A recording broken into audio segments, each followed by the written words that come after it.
Ողջունում ենք բոլորիդ Հիսուսի անունով։ Մենք խորապես համոզված ենք, որ ամեն անգամ, երբ որ Տիրոջ տուն են գալիս, սա մեր հոր տուն են գալիս։ Սա մեր հոր տունն է։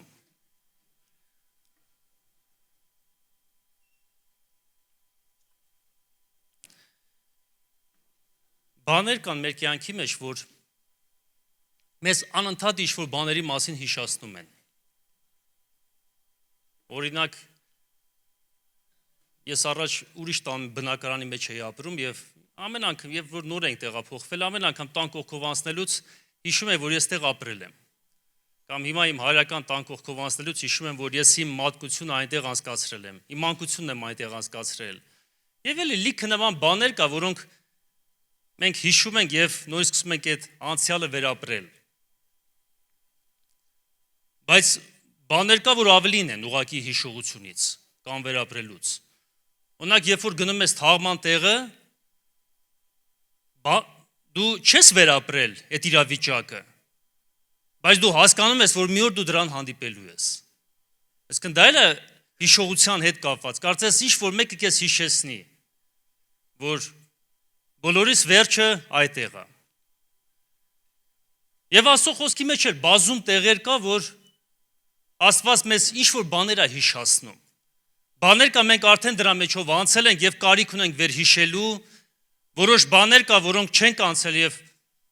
Տերը հիշացնում է, որ մենք զգաստանանք, ավելի ամրանանք այդ բաների մեջ։ Եվ այդպիսի տեղեր շատ Աստծո խոսքի մեջ կան։ Օրինակ ասեմ, մի քանի օրինակներ ասեմ, նոր դրանից հետո արդեն կանցնենք падգամի հիմնական մասին, գոնե երկու բանի մասին կխոսանք, որ մենք պետք է շատ լավ հիշենք։ Եվ հիշենք ոչ թե ժամանակ առ ժամանակ, այլ հիշենք ամեն օր։ Բայց մի հատ կատակով սկսեմ, մի անգամ մի մարդու հեռախոսի վրա հաղորդագրություն է գալիս, եւ արագ բացելով կարդալով այսպիսի խոսքեր են գրված լինում։ Եթե դեռ սաղ ես եւ ճանապարհին ես, շատ արագ ավտոդ քաշի մի կողմ, որտեվ ես մոռացել եմ քողակների բոլտերը ձգեմ։ Տակը գրած, շին մանտաժ։ Կան բաներ կա, որ մենք մոռանում ենք, կարող է մարդկանց համար կամ մեր համար ճակատագրական լինել։ Եվ դրա համար Աստված հաճախակի մեզ դրա մասին հիշացնում է։ Օրինակ, Աստծո խոսքի մեջ Աստված հաճախակի է որոշ բաներ հիշացնում։ Նույնիսկ կարդում ենք երկրորդ օրինաց գիրքը, քանի որ երկրորդ օրինաց գիրքը հիմնական հիշեցնելու գիրք է։ Սկզբից մինչև վերջ Աստված իր ժողովրդին ինչ-որ բաներ է հիշացնում։ Ասում է հիշում ես Մերիայի ջրերը։ Կամ հիշում ես այն ժայռը, որտեղ այս բանը եղավ, կամ այն մյուս բանը եղավ, եւ անընդհատ հիշեցնում է, բայց նպատակը ո՞րն է հիշեցնելու։ Եվ որոշ դեպքեր կային, որ արդեն 40 տարի, մոտ 40 տարի անցել էր, որովհետեւ երկրորդ օրինաց գիրքը գրվել է այն ժամանակ, երբ որ իսրայելացիները արդեն պետք է մուտք գործեին խոստացված երկիրը եւ Մովսես իր կյանքի վերջում Աստծուց առաջնորդություն վերցնելով այդ խոսքերը սկսեց Իսրայելին փոխանցել, որ հիշում եք այն ժամանակի ինչ էր եղել։ Եվ դուք սենց արեցիք, Աստված սենց արեց եւ ձեզ պատժեց, եւ այն 40 օրվա ճանապարհը դուք 40 տարի եք գնում։ Եվ մի քանի տեղ կա, որ բառացիորեն գրված է, որ հիշում եք։ Օրինակ հիշեցնեց Մարիամին, ասում է հիշում ես Մարիամին, որին պատժեցի։ Եվ անընդհատ այս դեպքերը կարդալուց հասկանում ես, որ Տերը ինչ որ բան ուզում է քեզ սովորեցնի։ Եվ շատ բան կար հիշելու։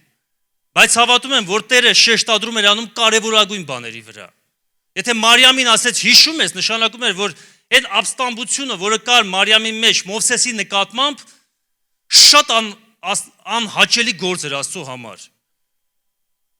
Եվ Աստված հիշեցնում է, որ հանկարծ դրա մեջ չընկնես, Մարիամի օրը չընկնես, մեր բառերով եթե ասենք։ Կամ ասում եմ, հիշում եք, որ ինձ բարկացրիք,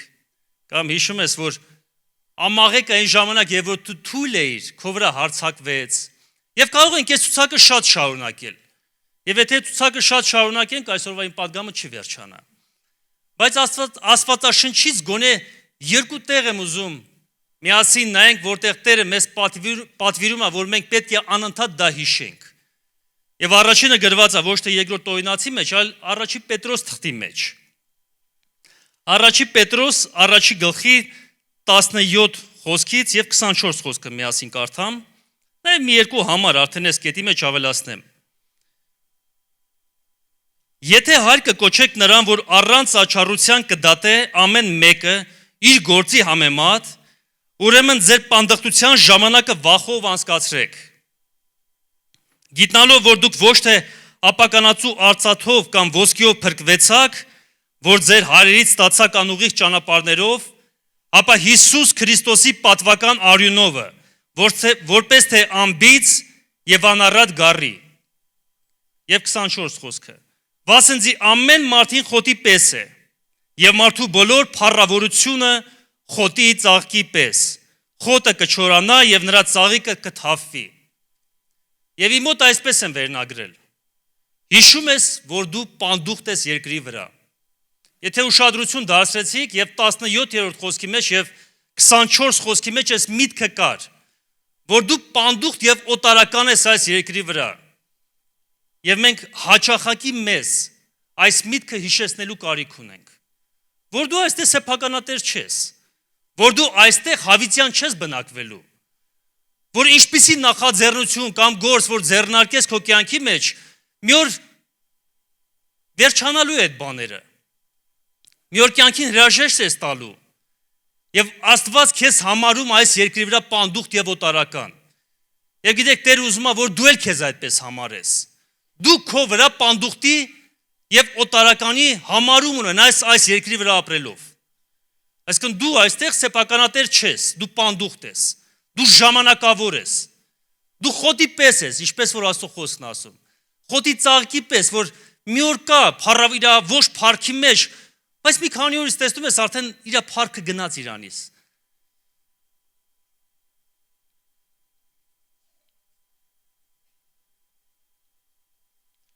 Ամեն օր, որ մենք ապրում ենք, ըստ այս խոսքի, մանավանդ 17 խոսքի, ասում է, եթե հայր կկոչեք նրան, որ առանց աչառության կդատե ամեն մեկը իր գործի համեմատ, ուրեմն դուք պանդուխտ եք եւ օտարական եք, ասում է, ուրեմն պետք է հիշեք, եթե դուք պանդուխտ եք եւ օտարական, որ մի օր պետք է կանգնեք հոր դատաստանի առջև։ Ուրիշ բառերով ասած, Տերը մեզ հիշեցնում է, որ մի օր յուրաքանչյուրիս կյանքի մեջ գալու է մի պահ, որ մենք պետք է կանգնենք մեր հոր ներկայության առջև։ Դրան կարող ենք անվանել դատաստան, դրան կարող ենք անվանել ացիան, բայց վերջը մեզանից յուրաքանչյուրը պետք է Տիրոջը հաշիվ տա իր ապրած կյանքի օրերի համար։ Պետք է ինչ-որ բան ներկայացնի, պետք է հաշվետվություն ներկայացնի իր հորը, եւ ընդ որում գրած է, որ հայրը թեկուզ եւ հայրը դատավոր չի հայրը, բայց ինքը անաչառ հայրը։ Եվ նրա համար որևէ տարբերություն չկա, դու երկրավոր կյանքի օրերի մեջ եղել ես հովիվ, թե եղել ես ուղղակի եկեղեցի մասնակցող։ Հոր համար կարևորը այն է, թե դու մնացել ես Տիրոջ կամքի մեջ, թե չէ։ Այն ճանապարհը կամ այն ծրագիրը, որ Տերը քո կյանքի համար ուներ, դու դրա մեջ քայլեր ես, դա իրականությունը դարձել քո կյանքի մեջ, թե ոչ։ Դա է հոր համար կարևոր։ Դու ամբողջ սրտով նրան նվիրված ես եղել, թե ոչ։ Եվ 19 խոսքի մեջ մի հատ ավելացում անում, որ շատ կարևոր ավելացում է։ Ասում է, ինչի համար է կարևոր, որ մենք մեզ պանդուխտ եւ օտարական համարենք, որովհետեւ մենք փրկվեցինք Հիսուս Քրիստոսի արյունով։ Ասում է, մենք գնվեցինք թանկ գնով։ Եվ սա ցույց է տալի, որ մեր կյանքը այս երկրի վրա մեզ չի պատկանում։ Որն է մեր պանդուխտ լինելու ամենամեծ հիմքը կամ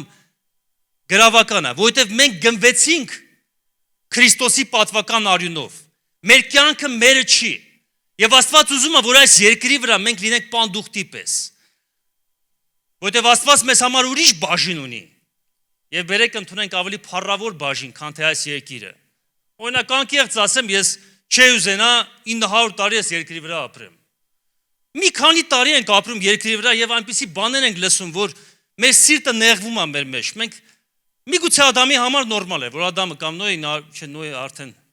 շատ չարություն տեսավ։ Բայց բերեք ընդունենք եւ ես գիտակցության գանք, որ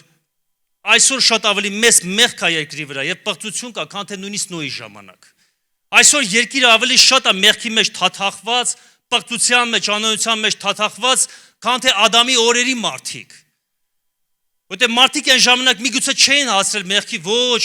մեղքի ոչ խորության մեջ մտնեն։ Բայց այսօր դրա ամեն հնարավորությունը կա։ Դա շատ նման է միկրոբի, որը դնում ես միտեղ, որտեղ բարենպաստ պայմաններ կան։ Այսօր մեղքի համար շատ լավ բարենպաստ պայմաններ կան։ Շատ լավ մեղքի։ Եվ դուք գիտեք, ամենալավ բարենպաստ պայմանը մեղքի համար դա ինտերնետն է։ Այսինքն մեկը մի հատ խուլ գյուղում, աշխարհի ծայրում, մի հատ ամբաղ զամբաղ տեղը ապրելով մի հատ սխալ բան անում, կներեք այդ բառի համար եւ գցում է ինտերնետ եւ ամբողջ աշխարհը դա տեսնում է։ Առաջներում միգուցե այդքան տեղյակ չէին, թե աշխարհում ինչ է կատարվում եւ բաներ կա հանգիստ ապրում էին։ Բայց այսօր մենք ամեն բան տեսնում ենք եւ ամեն բան մեզ վրա ազդում է։ Առաջին մնացորդաց 29-րդ գլխի 15 խոսքում մի հատ հետաքրքիր բան է գրված Դավիթի աղոթքն է եւ մի խոսք ուզում եմ կարդամ, արդեն աղոթքի մեջ ասեցի։ Առաջին մնացորդաց 29-15, բայց շարունակության մեջ հետաքրքիր բան է գրած։ Բասնձի մենք քո արչև մեր բոլոր հարերու պես օտարականներ ու պանդուխներ ենք։ Երկրի վրա մեր օրերը շուքի պես են եւ մնայուն բան չկա։ Այս հատվածի մեջ եւս Աստծո խոսքը մեզ ասում է, որ որևէ մնայուն բան այս երկրի վրա չկա։ Եվ նորից անդրադառնալով առաջի Պետրոս 2 գլխին 11 խոսքից ես միտքը կարդամ, որ Աստծո խոսքը մեզ ասում է. «Կաղաչեմ պանդուխների եւ օտարականների պես հեռու մնաք մարմնավոր ցանկություններից, որոնք հոգի դեմ կպատերազմեն»։ Այսինքն բաներ կա այսօր, որոնք մեր շուրջն են, որոնք այս աշխարհիկ մարդկանց բաժինն է, որ պատերազմում են մեր հոգու դեմ։ Եվ բերեք խոստովանենք, հաճախ հաղթում են։ Այսինքն ամեն անգամ, երբ որ մեղքը պատերազմում է մեր անձի դեմ եւ հաղթում է, մեր հոգին պարտվում է այդ ժամանակ։ Եվ դրա համար եկեղեցին ժամանակ նաեւ ծոմապահությունը հայտարարում, ինչպես նաեւ այսօրը։ Եվ մենք ինչի համար ենք ծոմ պահում ընդհանրապես։ Մենք ուզում ենք մեզ հիշացնել, որ ոչ միայն հացով կապրի մարդ, որտեղ ավելի կարևոր բաներ կա հոգևոր մարդու կյանքի մեջ։ Որտեղ երբ որ մարդ մարմնով տկար է նաեւ մեղքի համար։ Օրինակ, պատկերացնում եք, եթե դու ես չգիտեմ, ինչ որ մեկը մի շաբաթ, ես չեմ պահել մի շաբաթ ծոմ, բայց մի շաբաթ ծոմ պահած մարդը փորձի այնպիսի մեղ գործել, որը ուժի հետ է կապված կամ զորության հետ է կապված, չի կարող։ Մի շաբաթ ծոմ ես պահել եւ ուզենաս գնաս գողություն անես։ Դու ահագին շատ տկար կլինես։ Որտեւ դու լավ պետք ուտես, լավ պետք մտածես քո եղած քայլերը։ Հաճախ տկարության մեջ մեր հոգին ավելի է զորանում։ Եվ մենք սկսում ենք գիտակցել, մեզ հիշեցնել, որ մենք ախր միայն մարմնավոր մարդիկ չենք։ Մենք ստեղծված չենք միայն ուտել եւ խմելու համար, ինչ որ վայելքներ անելու համար։ Մենք հոգեվոր մարդիկ ենք։ Եվ մեր ամենամեծ կերակրումը պետք է կերակրում լինի Աստծո խոսքով, որ կարողանանք նրա կամքի համաձայն ապրենք մեր երկրավոր օրերը։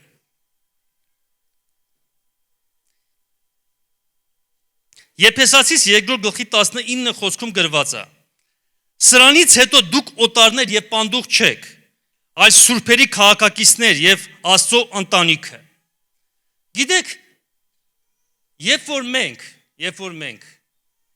մեզ պանդուխտ ենք համարում այս երկրի վրա, Տերը մեզ կամ օտար,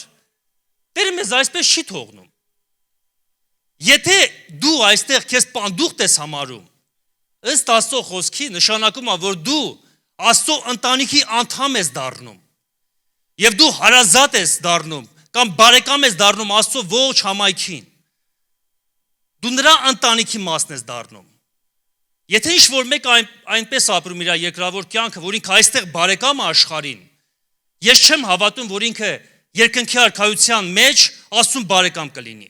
Չի կարող այդպիսի բան լինի։ Որտեւ Աստծո խոսքի մեջ գրված է, դու կամ Աստծուն ես պաշտում,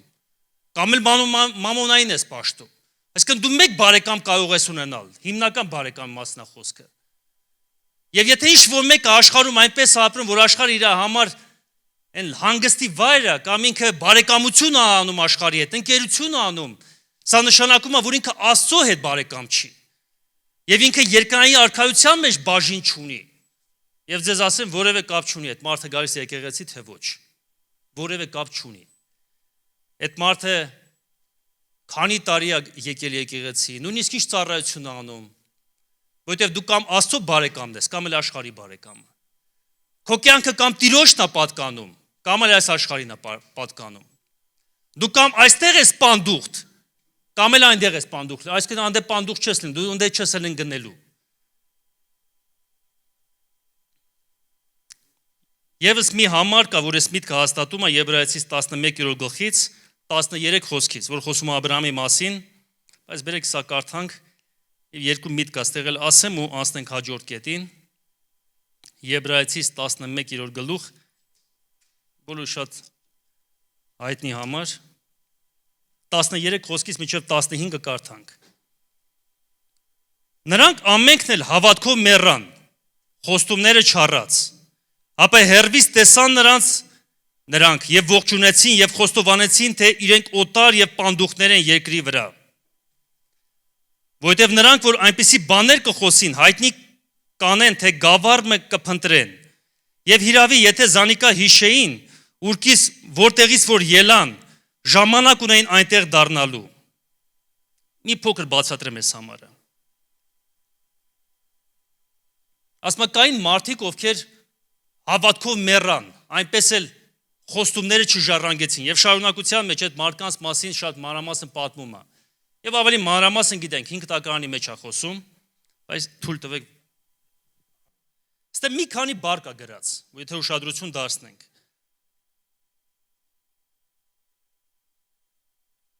Ասма նրանք հերվից տեսան։ Հետո գրածա ողջունեցին, ռուսերեն թարգմանության մեջ գրածա ուրախացան։ Եվ խոստովանեցին, թե իրենք օտարներ եւ պանդուխտ են։ Աստծո մարդիկ, որոնք տեսան հանդերձյալ կյանքը, տեսան երկնային արքայությունը, ուրախացան դրա վրա։ Սա նշանակում է, որ իրանց ուրախությունը ոչ թե ներկայի վրա էր, ոչ թե իրանց այսօր իրանց այդ օրվա կյանքի վրա էր, այլ հիմնված էր հավիտենության վրա։ Եվ շատ կարևոր այսօր մեր ուրախությունը ինչի վրա է հիմնված։ Եվ շարունակության մեջ նաև ասում եմ, նրանք անդադ կորցնում եմ այդտեղը։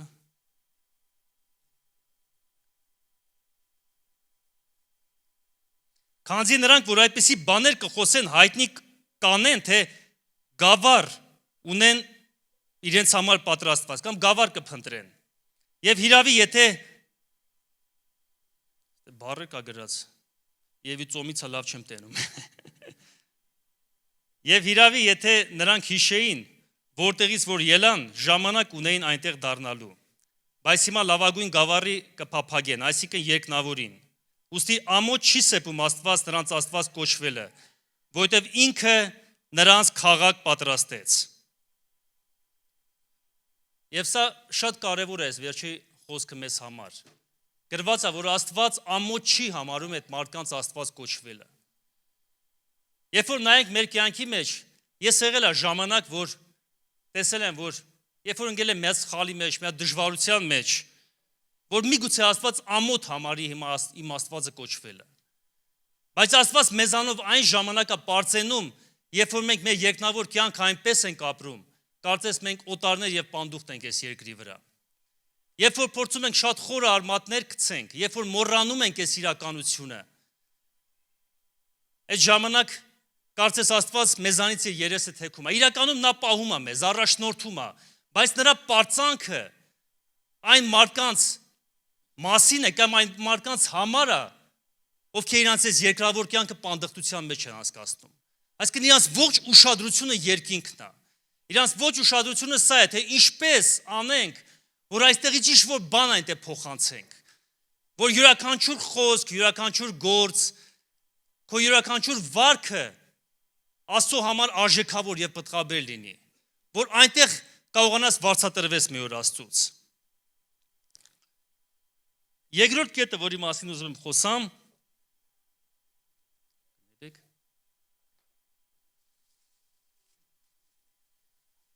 Հիշիր, որտեղից ես դու եկել։ Եվ սրա մասին գրված է երկրորդ օրինաց 5-րդ գլխի մեջ։ Հիշիր, որտեղից ես դուրս եկել։ Երկրորդ օրինաց 5-րդ գլուխ։ Իմիջայլուց ասեմ, այս հատվածը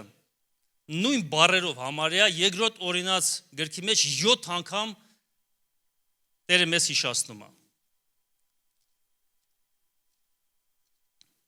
Համարյա նույն բառերով 5:15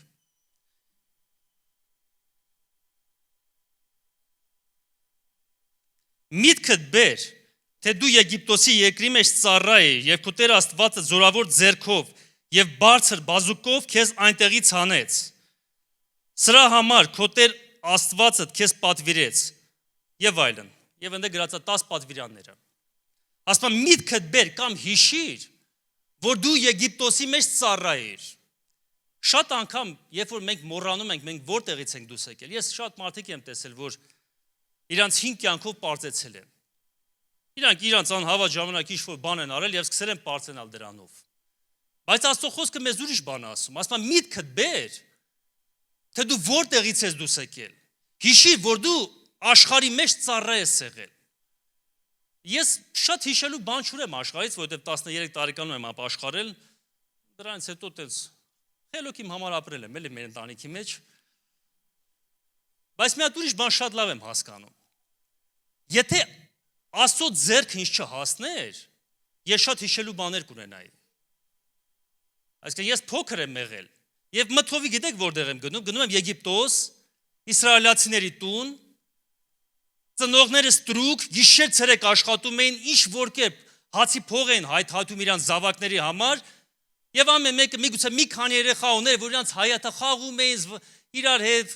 չգիտեմ, գործնագործ էին խաղում, վոլեյբոլ էին խաղում, չգիտեմ, ժամանակ վոլեյբոլ խաղում էին, թե չէ, միգուցե իրանց մանկությունը անհոգ էին հասկացնում։ Բայց փաստը եւ իրականությունը գիտեք որն է, որ իրանք մեծանալով դարձյալ ստրուկ էին դառնում։ Եվ իրանք փոքր ժամանակ էլ են ստրուկ։ Ուղղակի իրանք չէին գիտակցում իրանց ստրկությունը։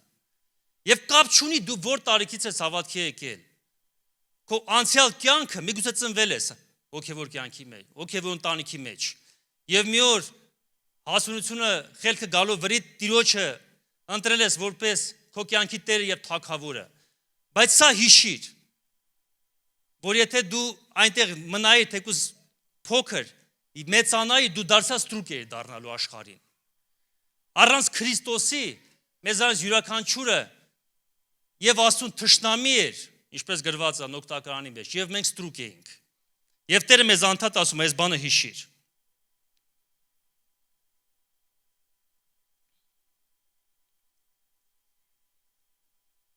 Առաջի Պետրոս 2:10 երկրորդ գլխի 10-րդ խոսքի մեջ էլ դարձյալ դրա մասին կա գրված, սա էլ կարդանք։ Առաջի Պետրոս երկրորդ գլուխ 10-րդ խոսք։ Հեռախոսով ես համարներ գտնել ավելի հեշտ է լինում։ Ասում որ մի ժամանակ դուք ժողովուրդ չէիք, բայց հիմա Աստծո ժողովուրդ եք, որ առանց ողորմության եք, բայց հիմա ողորմություն գտաք։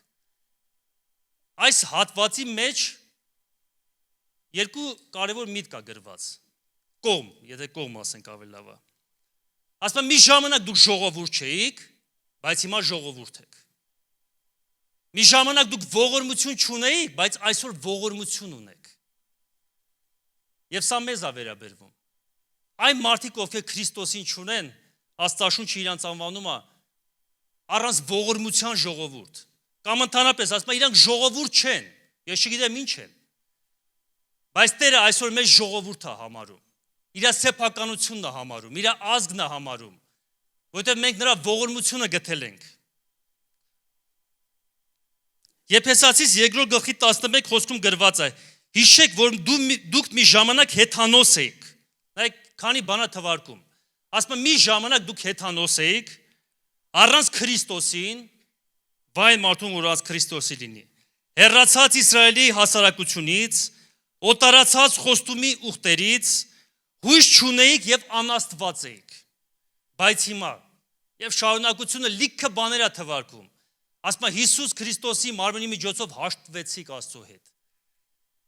Շնորհակալ ենք Աստծուց այս բոլոր օրհնությունների եւ խոստումների համար, որ մենք մի ժամանակ ոչինչ մեզանից չենք ներկայացնում։ Եվ Տերը ուզում է, որ մենք մեզ անընդհատ սա հիշեցնենք։ Տերը ուզում է, որ մենք հիշեցնենք մեկ Տերը ինչ արել մեր կյանքի մեջ։ Ես շատ մարդիկ եմ տեսել, որ եկել են եկեղեցի, որ նույնիսկ իրանց համար աղոթել են, իրանք բժշկվել են, բայց հետո գնացել են եկեղեցուց։ Ես նույնիսկ դեպք գիտեմ լով աղբոր հետ կապված, որ Աստված իր միջոցով մեծ հրաշք արեց, մեռել հարություն տվեց, բայց այդ մարդը տենց էր եկեղեցում չմնաց։ Եվ գիտեք ինչն է պատճառը, որտեղ մարդու հիշողությունը կարճ է։ Եվ մենք էլ հաճախակի հոգևոր սկլերոզ ենք ունենում։ Բայց Տերը անընդհատ ուզում է, որ մենք հիշենք, մենք որտեղից ենք եւ որտեղ հայտնվեցինք։ Մի ժամանակ դու ոչ մի բան քեզանից չէի ներկայացնում։ Միգուցե ներկայացնում էի, բայց ուրիշ շրջապատի համար, փողոցային շրջապատի համար։ Մարդկանց կի այդ շրջապատի մեջ իրան ոչ մի բան չէր ներկայացնում։ Անարգված բոլորի կողմից, իր բարեկամներից, չգիտեմ, հասարակությունից, բայց այսօր Տերը բերել է քեզ իր տան մեջ ա դրել։ Եվ ասում է դու իմ ժողովուրդն ես։ Քո վրա իմ անունն է գրված։ Դու իմ սեփականությունն ես։ Եվ ժամանակ առ ժամանակ շատ հաճախ մենք կարիք ունենք սա հիշելու։ Մենք ով ենք եւ ինչ դարձանք։ Ես հաճախակի եմ սրա մասին հիշում։ Եվ այս հիշողությունն է, որ քո մեջ շնորհակալություն առաջացնում Աստծո նկատմամբ։ Այս հիշողությունն է, որ քեզ թույլ չի տալի դու պարծենաս քո որևէ նախաձեռնությամբ եւ Դավիթի պես ասեց, քոններ քեզ տվեցինք։ Իհարկե Դավիթը այնտեղ խոսում է ֆինանսների մասին, ոսկու մասին, հնարավորությունների մասին, ասում է այս ամեն օրհնությունը, այս ամեն հարստությունը դու տվեցիր ինձ։ Եվ դրա համար համարձակ կարող եմ տալ քեզ այսօր։ Եվ եթե Աստված քեզ այսօր ինչ-որ շնորհք ա տվել ծառայության, ինչ-որ կարողություն ա տվել, ինչ-որ պարգև ա տվել, բերեք ընդունենք, որևէ պարծանք մեզ չեն կարող վերագրել։ Եվ Դավիթի հոգին պետք է ունենանք, որ ասենք. սա քոնն էր եւ քեզ ենք տալիս։ Սա քոնն էր եւ քո ընտանիքին ենք տալի, քո տանն ենք տալի։ Այն մարդկանց, որոնց դու ուզում ես, որ մենք տանք։ Եվ սա է Տիրոջ ուզածը մեզանից։ Ես կարող եմ դարձյալ երկարացնեմ, օրինակ մի հատ համար ասեմ անգիր կարող եմ ասել, Սաղմոս 103 Սաղմոսի 3-րդ խոսքից, որ ասում է. ով իմանց օրհնի Տիրոջը եւ նրա բոլոր բարիքները մի մոռացիր։ Դու ինքդ քեզ ամեն օր կարիք ունես նրա բարիքները հիշեցնելու։ Եվ ամբողջ Սաղմոսը այդ բարիքների մասին է, որ քեզ փրկեց, որ քեզ բժշկեց, որ քեզ օրհնեց, որ քեզ հաստատեց, որ քեզ ամուր հիմք տվեց եւ լիքը գնացեք կարդացեք ամբողջ Սաղմոսը։ Եվ ես շատ ինձ տկար կհամարեմ Դավիթի պես այդպեսի ճոխ խոսքերով նկարագրեմ։ Բայց բերեք ընդունենք, մենք ժամանակ առ ժամանակ կարիք ունենք հիշելու։ Եվ կարիք ունենք հիշելու մենք որտեղից ենք դուրս եկել եւ ով ենք այսօր։ Եվ այս միտքն էլ է շատ կարևոր, որ դու հասկանաս դու ով ես։ Որ դու սովորական մարդ չես։ Ես մի անգամ այդ զգացմունքը վերապրել եմ թաղամոսով քայլելուց, տենց աղոթում եմ եւ իրիկունով տուն գնում, օրինալ լինեն ժամանակները, որ առանց ավտոմեքենայի չեմ ասում, որ Աստված վերցնի մեր ձեռից։ Բայց եւ որ մեկ քայլում ես եւ այդ քայլելու ժամանակ ովքեր դեռ ավտոմեքենա չունեն եւ դեռ քայլում են, այս հնարավորությունը օգտագործեք եւ աղոթք է անում։ Դե հիմա հասկանալի ավտոմեքենայի մեջ էլ կարող ես աղոթք անել։ Եվ Տերը այս հայտնությունը տվեց ինձ շատ տարիներ առաջ է, դեր շատ երիտասարդ էի, որ դու ինձ համար ավելին ես, քան թե քեզ շրջապատող ես ողջ ժողովուրդը, լիքը բազմության մեջով էի անցնում, իմ ուշադրությունը հենց քեզ վրա է։ Եվ այս միտքը այնքան ինձ համար հարազատ դարձավ, որ ես հասկացա, որ ես նրա սեփականությունն եմ, ես նրա որդին եմ։ Ես հավատում եմ, որ ձեզանից ամեն մեկը ձեր հոգևոր ընթացքի որևէ ժամանակ, ինչ-որ ժամանակ այդ հայտնությունը ստացել եք։ Որտեվ եթե այս հայտնությունը մարդ չունենա, որ ինքը Տիրոջ սեփականությունն է, ես մարդու կյանքը շատ տխուր կլինի։ Այդ մարդը կրոնավոր մարդ կլինի, որտեվ միայն պարտականությունից դրդված կգա տուն կծառայի եւ ինչ-որ բան կանի։ Որտեվ այդ հայրական սիրո զգացողությունն է, որ քեզ մղում է, որ դու սիրով ծառայություն անես։ Սիրով գաս նրա տուն։ Եվ նորից հիշեցնեմ, մենք ժամանակ առ ժամանակ հաճախակի կարիք ունենք մեզ հիշեցնելու, մենք որտեղից ենք։ Եվ ոնց որ առաջի կետը ասեցի, շատ կարևոր է նաև հիշենք, որ մենք պանդուխտ ենք։ Որ ստեղ որևէ բան մենք չունենք, մեր բաժինը երկինքն է։ Երեք միասին աղոթք կանենք։ Շնորհակալ ենք փառավոր Աստված։ Մենք քո առջև ենք գալի Տեր։ Եվ խնդրում ենք Տեր, որ մեզ օրեցօր նորոգես։ Մենք խոստովանում ենք Տեր, որ հաճախ այս աշխարհի փայլը մեզ գրավում է Տեր։ Մենք խոստովանում ենք Տեր, որ հաճախ մեր մտքով մենք պարտվում ենք Տեր։ Բայց ուզում ենք, որ մեր սրտի մեջ եւ մեր մտքի մեջ այս միտքը խորապես հաստատված լինի, խարսկված Տեր, որ մենք այստեղ մեր ժամանակավոր ընթացն ենք անցնում Տեր։ Եվ նաև խնդրում ենք Տեր, տուր մեզ իմաստություն, որ այս երկրավոր օրերի մեջ կարողանանք այնպես ապրենք, որ մի օր պատվով կանգնենք քո առջև Տեր։ Որ ոչ մեն վաղը Տեր, այլ այսօր կարողանանք մտնենք քո ներկայության մեջ Տեր։ Կարողանանք զգանք քո ներկայությունը Տեր։ Որ այսօրվանից սկսենք մեր աստվածապաշտությունը Տեր։ Եվ այս աշխարհը մեզ համար օտար դառնա Տեր։ Եվ մեզ համար երկինքը լինի հարազատ Տեր։ Եվ նաև օգնի, որ միշտ հիշենք քո գործերը մեր կյանքի մեջ Տեր։ Որ մի ժամանակ մենք օտար ենք քո համար, բայց այսօր մենք մի ընտանիք ենք եւ մենք շնորհակալ ենք Տեր քո նախաձեռնության համար, քո օրհնության համար Տեր։ Որ դու ես մեզ կանչել Տեր։ Մենք որևէ բան չենք կարող անել այս գործի մեջ Տեր, որ ամեն բան քեզանից է, որ քո շնորհքն է, որ մեզ բերել է քո տան մեջ Տեր։ Եվ քո ժողովրդին կից արել Տեր, շնորհակալ ենք քեզանից։ Օրհնում ենք քո անունը։ Ամեն։